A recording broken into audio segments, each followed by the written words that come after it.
Got a koto Markie here.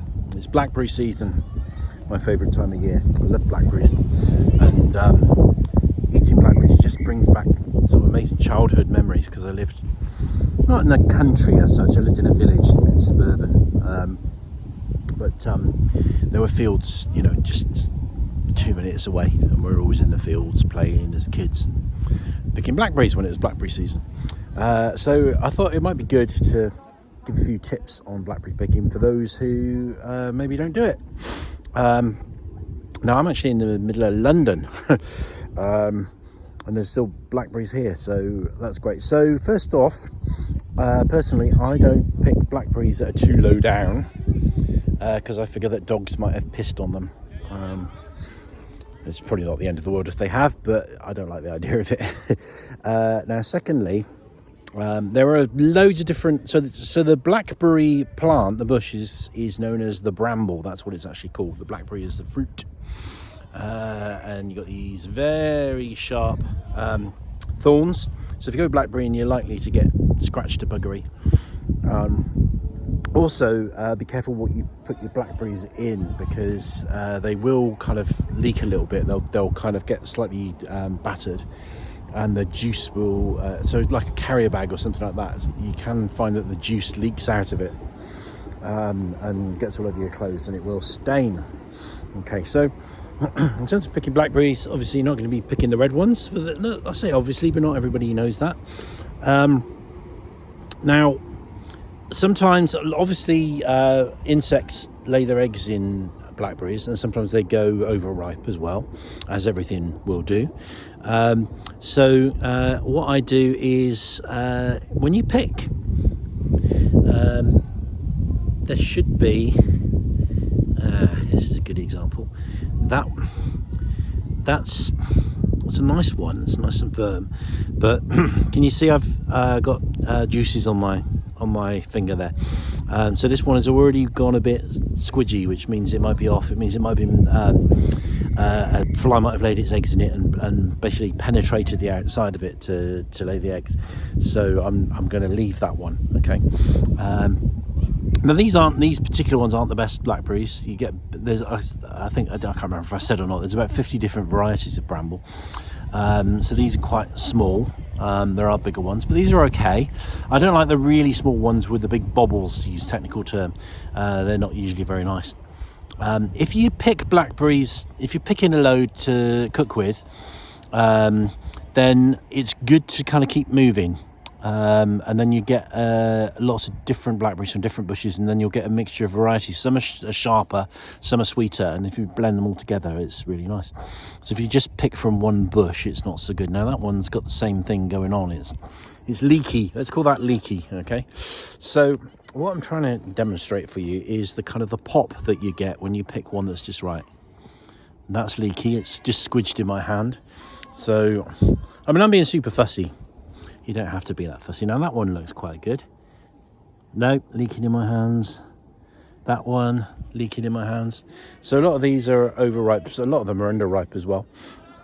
The other good thing about moving on as well, and not picking everything, is like it's sustainable harvesting. You're leaving some for somebody else. Now I think this might be a good one. Yes, that one had a little pop, but it's also squidgy.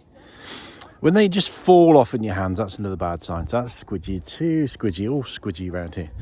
I must be able to find a good one. So you'll find blackberries generally, that's a good one. So nice and firm, look, see? I'm going to stick that straight in my gob.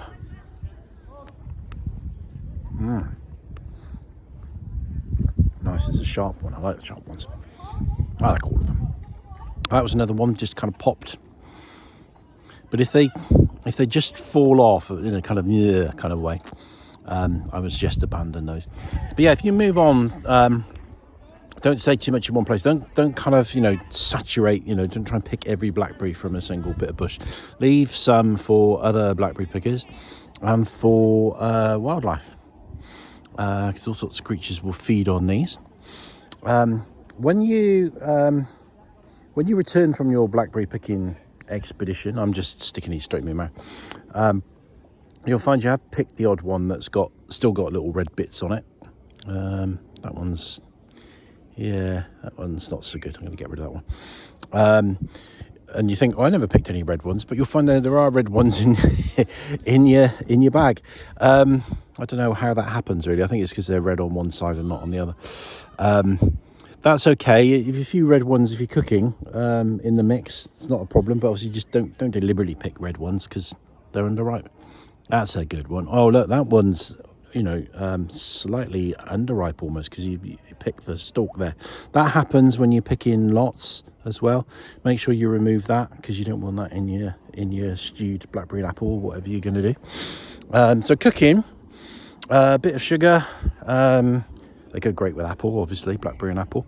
Don't overcook, really short, you know, cooking span. Bring them to the boil and take them off. That's good enough, really. And have it with custard or something, you know, gorgeous. Or have it on its own. And the smell is, you know, the smell as you do that. Just stick your nose over the pan and just, you know, have a smell, a sensory experience. So this isn't the best bush ever. It just happens to be the one that I was near when I decided to start shooting this video. And I'm not sure what direction it's facing. It's just around the corner. They're slightly better. Look, it's a nice bigger one. Look, that's a nice one. No, it's not. It's too squidgy. So this saves you getting poisoned by basically, you know, where flies have got into it. But obviously, if you boil them, that will help, won't it? I don't know if that necessarily kills off everything. I don't think I've ever got ill through eating blackberries raw cooked, and I eat a lot of blackberries. So there we go. They're nice ones there. So they're low down, but the dogs aren't going to be able to get to there to piss on them. And dogs probably that's a squidgy one. Probably very seldom piss on blackberries, but I don't like to take the chance. So there we go. A brief guide to blackberry picking. Obviously, don't pick anything else that's not like a blackberry. Blackberries have got all these little bobbles on. Very distinctive leaf. Prickles. You'll usually see a mixture of red and black on the branch. Yeah, don't go picking random berries. That's not a good idea. But blackberries are very distinctive. Enjoy! Rangimarie.